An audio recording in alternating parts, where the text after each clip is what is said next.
Dalawang lalaki natagpang patay sa bahagi ng Mount Makiling na sakop po ng campus ng UP Los Baños. Iniimbestigahan ngayon kung sila na nga ang dalawang estudyanteng nagpunta sa isang pasyalan doon nitong linggo. At live mula sa Laguna, may saksi exclusive si Chino Gaston. Chino? Igan, Vicky, pasado alas 10 na nga ng gabi nang maibaba ang mga labi ng dalawang lalaki mula sa kabundukan dito sa isang magubat na bahagi ng Mount Makiling na sakop ng UP Los Baños.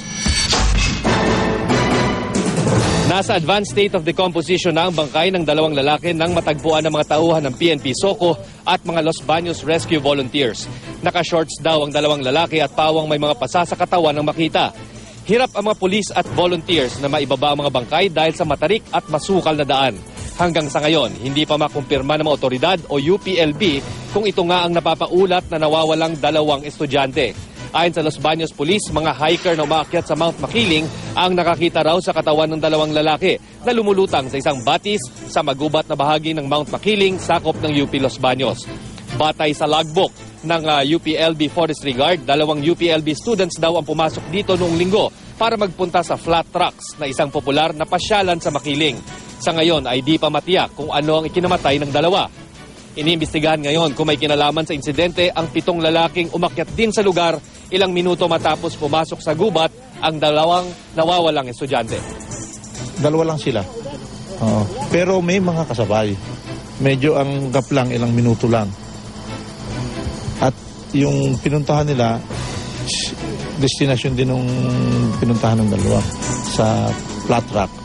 Siyempre, hindi pa namin alam kung sino nga yung mga namatay. Of course, sinasabi na may mga missing na estudyante. Pero at the moment, hindi namin ma-confirm who the bodies are. Vicky, Igan, ayon na rin mismo sa hepe ng Los Baños City Police ay dadalhin ng mga labi sa isang punerarya para doon sasagawa ang autopsy ng scene of the crime operatives o mga tauhan ng crime laboratory para malaman anong ikinamatay ng dalawa. Pati na rin masuri ito para malaman kung sino-sino ang mga labingan na nakita doon sa kabundukan.